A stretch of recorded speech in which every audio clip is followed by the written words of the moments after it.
coming up tonight on News Center Now. It's sad that those kids are scared, and I feel for them with everything that's going on. A threat forces Maine students to evacuate just hours after a teen opened fire in a Maryland high school. It's scary. You don't know when they're going to hit next. People in Texas are living in fear as they wait for police to catch the serial bomber. And with the Saddleback deal still up in the air, a community is waiting for an opportunity to take back their mountain. This is News Center Now.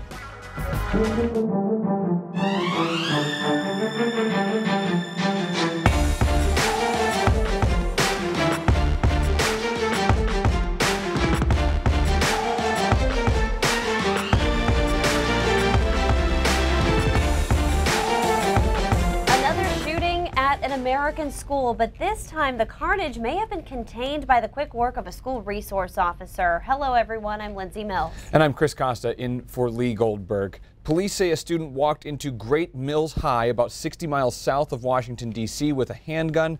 Police say he fired the first shot just before classes were scheduled to start this morning. A 16-year-old girl was hit and is now fighting for her life in a nearby hospital. A young man was also hurt, but officials will only say he's in stable condition. Soon after the attack began, a school resource officer stepped in and exchanged gunfire with the gunman. Police say at this time it's not clear if the resource officer killed the attacker or if the gunman turned the gun on himself. The victims are not being identified. Police say the assailant is 17-year-old Austin Wyatt Rollins, and he may have had a relationship with the female victim, but police can't say what the motive is. If you don't think this can't happen at your school, you are sadly mistaken. We are shaken, but we are very strong in St. Mary's. This is an incredible community. I know our parents will come together. I know our kids will come together. And we expect police to release more information later on tonight. Check in with us on social media and our News Center Maine app for the latest updates. Now, news of this high school shooting came just not long before students at Gray New Gloucester Middle School evacuated the building because of a threat. The superintendent says a student found a message written on one of the boys' bathroom stalls in the middle school. School staff deemed it to be a credible threat and sent the 600 middle school students to the high school while Maine State Police and Cumberland County Sheriff's deputies investigated. Some parents picked their kids up from the high school. Police cleared the building, deemed it to be safe, and students returned. Classes will resume tomorrow. But this threat is the second of its kind in less than 2 weeks in Gray New Gloucester, and parents and staff say these threats are not only scary, but disruptive. Another school threat, this time at Gray New Gloucester Middle School, coming just hours after a school shooting in Maryland. It just wasn't good timing. It's frustrating that they're still doing it. Meredith Hersey picked up her son Bobby when she got an alert from the district. It wasn't more of a scared that something was going to happen to them. It was more a scared of the emotional reactions. Even her son is frustrated. The threat interrupted standardized testing. They make it hard on everyone when they do that. But nonetheless, it causes a lot of anxiety, even when the threat proves to be false. Superintendent Dr. Craig King says the number of threats and shootings across the country recently forces the district to involve law enforcement. People are a little more amped up than they have been in the past. Schools across the state, including Gray New Gloucester, have a school resource officer embedded at the school, someone Dr. King credits for the students' comfort with reporting threats. Every school district in the state, every school has one of these. These emergency plan binders help prepare staff to keep students safe in situations like a threat. He also advises parents to take a role. Just talking about it and trying to make some sense of it can really reduce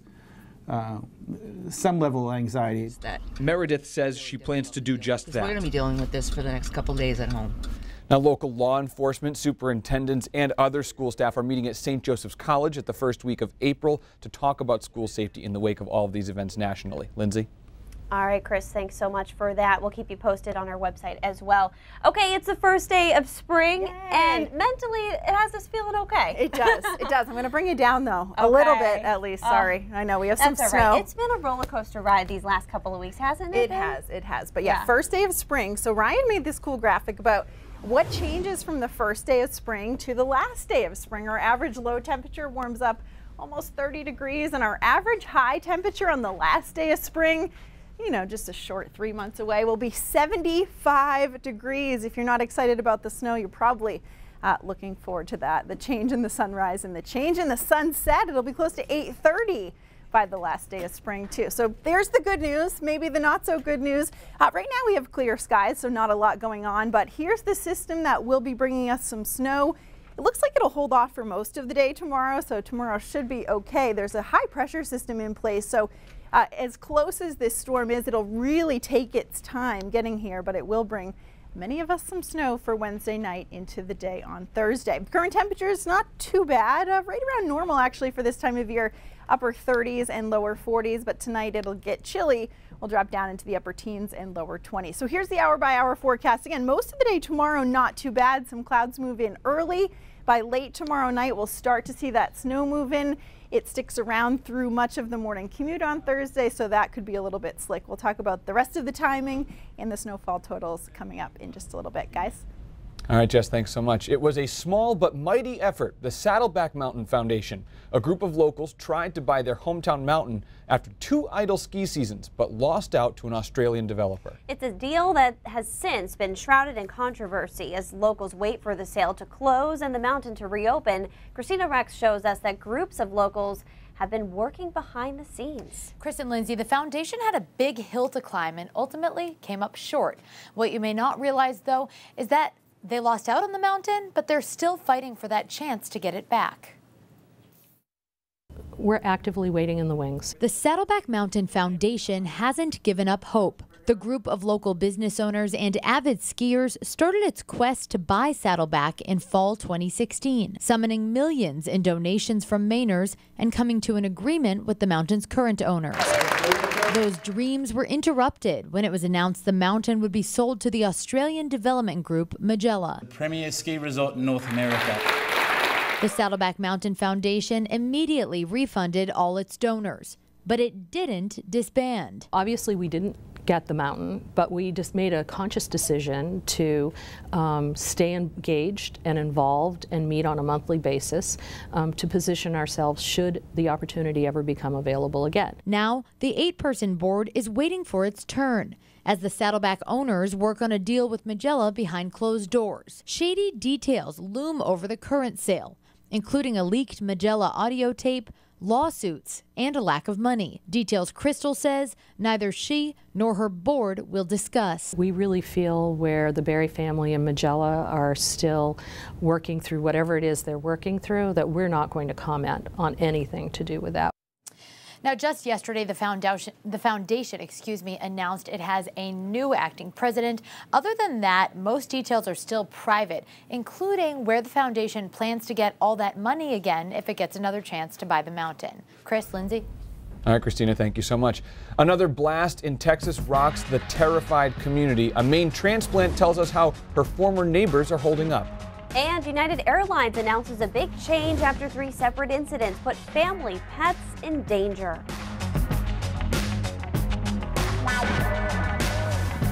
A cry for help on a random dollar bill could be the latest clue in a decades-old child abduction case. The dollar turned up in Wisconsin. On the edges it says, "My name is Mikkel Biggs, kidnapped from Mesa, Arizona. I'm alive." 11-year-old Mikkel disappeared in 1999 while waiting for an ice cream truck in her hometown. Police have no idea how this dollar bill came to be in Wisconsin, and there's absolutely no way to track it. They also fear it may be a hoax since the girl's first name is spelled wrong, and they've gotten multiple false tips before. But police are planning to follow up on this tip anyway. A city council vote to exempt itself from California's so-called sanctuary state laws. The Los Alamitos Council will allow cooperation with local police and federal immigration agents, siding with the Trump Justice Department, claiming the sanctuary laws undermine the Constitution. Attorney General Jeff Sessions is currently investigating California's sanctuary city status. A dead puppy, a lost German Shepherd, and thousands of outraged animal lovers forces United Airlines to rethink their pet policy. A week ago, a bulldog puppy died when a flight attendant ordered the pet carrier into an overhead bin instead of underneath the owner's seat. A few days later, a family German Shepherd in the cargo hold was sent to Japan instead of Kansas City.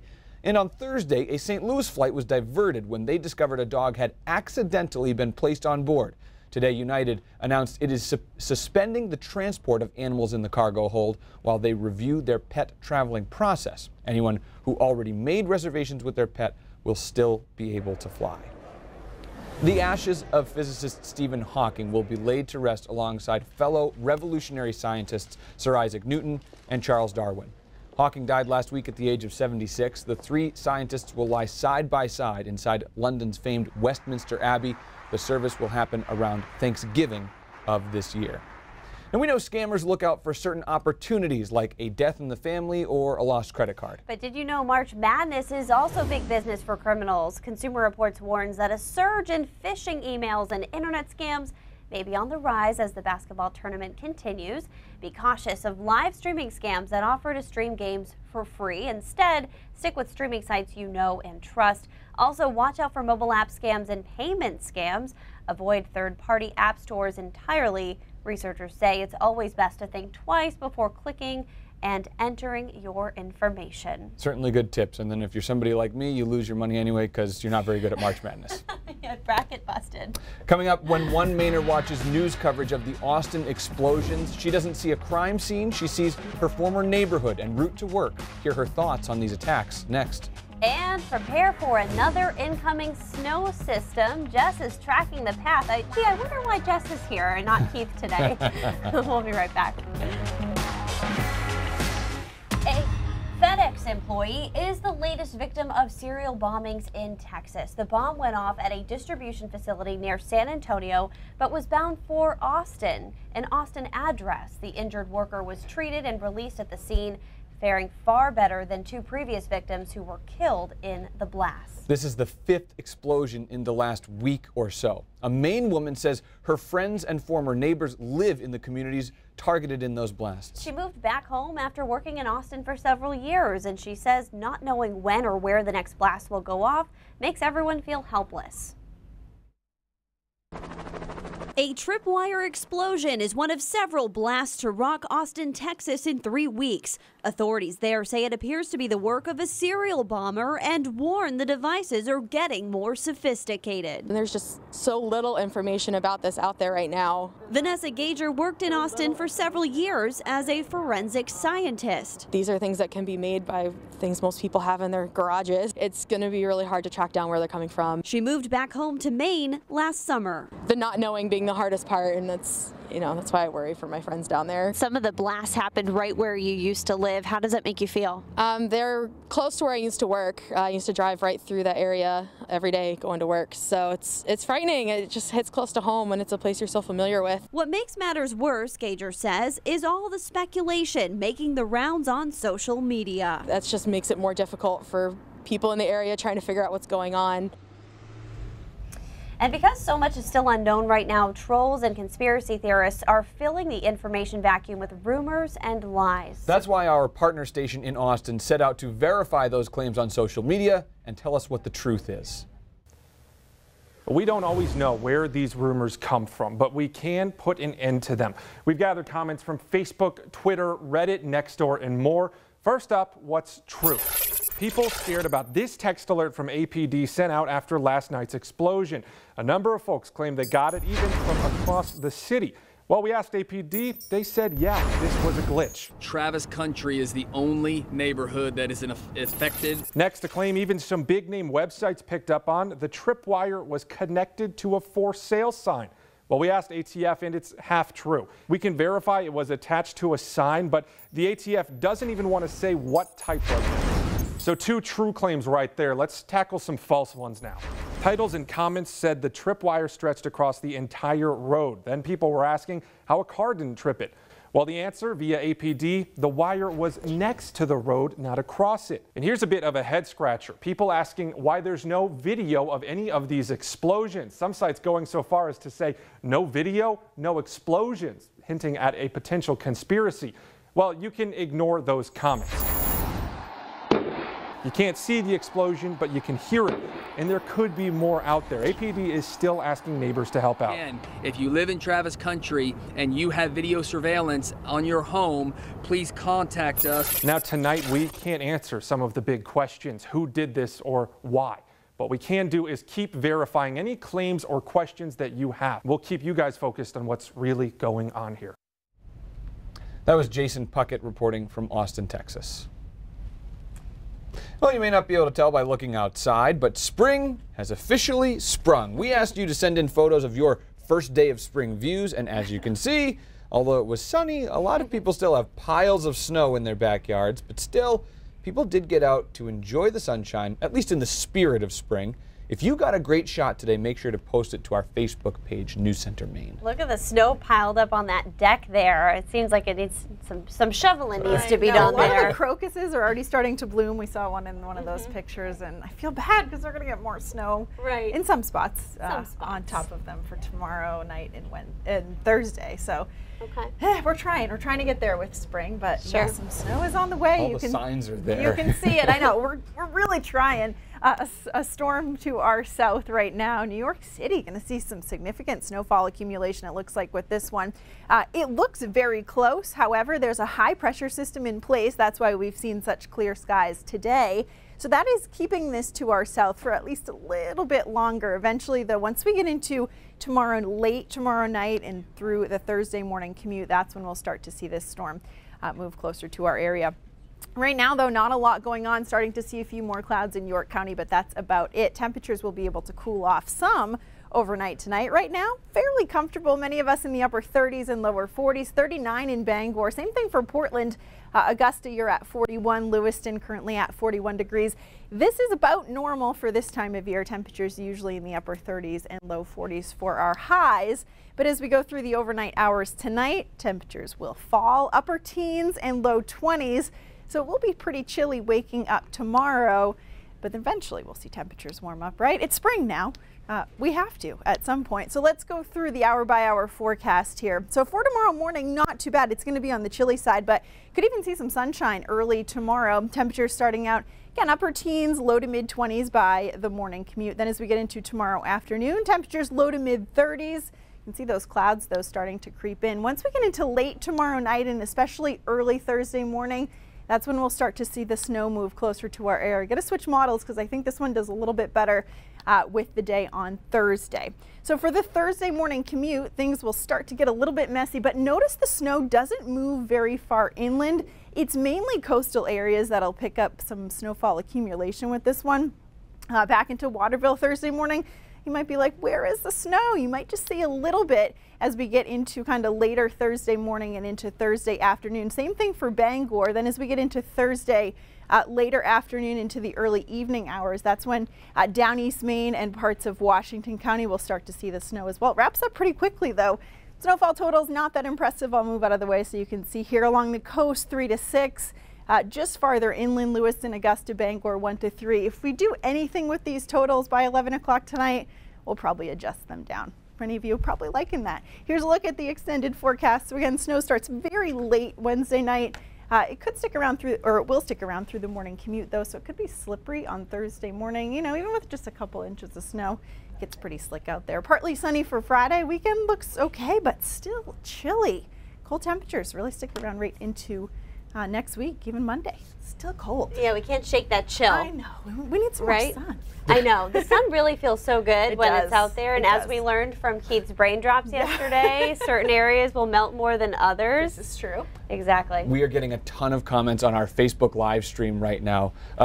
Tess says, I am so sick of snow and cold. And if I scroll through here, it's everything is dominated by no more snow, no more snow, no more snow. I know. I love snow, but I'm kind of getting sick of it too. I must admit. I am shocked to hear you say that. I'm kind of sick of it. Now that it's spring, it's like bring out the flip-flops. You know what I'm saying? I know. Bring out the Crocs. I've seen the Crocs. I've seen people spray painting flowers on their snowbanks. I like it. It's good. There you go. Good. So, all right, Jess. Thanks so much. Guys. We'll take a look now at what's coming up at News Center Maine at 5:30. Rob Caldwell is here now for Cindy Williams. Hi, Rob. Hi, guys. After months of complaints and calls for action, the Maine Public Utilities Commission says it is going to investigate billing practices at Central Maine Power Company. A lot of people had said their bills were way higher than they ought to be. The PUC says it wants to find out what's going on. And after a nearby attack, Northern Maine Community College chose to close just to be safe. We'll tell you what we now know about the assailant. Those stories and more straight ahead on News Center at 5:30. All right, Rob, thanks so much. Stay with us. More now after this. Today, Prince William, Duke of Cambridge, officially knighted Sir Richard Starkey, although you may know him better as Ringo Starr, former Beatles drummer. He replaced Pete Best in 1962. Now 77 years old, Starr, aka Sir Richard, is the second member of the Beatles to be knighted at Buckingham Palace. Sir Paul McCartney received the honor in 1997. Ringo said he and McCartney reflected on the band's beginnings just last week in LA. That was a long time ago, and there was 4 lads straight out of Liverpool, really, then. And we've all seen a bit of the world since then, and this was another honour. So we had a lot of fun because there was 4 of us, and I was a bit shaky today on my own. Another great honor, Ringo is actually in the Rock and Roll Hall of Fame twice, once as a Beatle and again for his solo career. That's awesome. But will Sir Paul and Sir Ringo be invited to the royal wedding this May? If so, they will not be having the traditional fruitcake. Prince Harry and American actress Meghan Markle are breaking with tradition, once again rejecting the usual fruitcake in favor of a spring-inspired lemon cake by a London bakery. The pastry chef also has a hometown connection to the bride. She's originally from California, just like Meghan. Those pastries from the bakery's Instagram look more tasty than fruitcake anyway, if I have a say. I have never had the royal fruitcake, but I can imagine that those treats look delicious as well. Okay, so we've got a kind of an argument going on our Facebook live stream right now about the equinox and about the first day of spring. People saying that you can balance an egg on its end, I'm guessing the narrow end, during the period of the equinox. And we have some people who are saying yes, we have some people who are saying no. Some people say they've tried it and it works. Some person says that it's been standing upright for a while. Picker, it didn't happen. We'll have Keith test it tomorrow on Brain Drops. Exactly, it's a verify. So stick with us. We have more local news ahead on News Center Maine at 5:30. We'll see you tomorrow.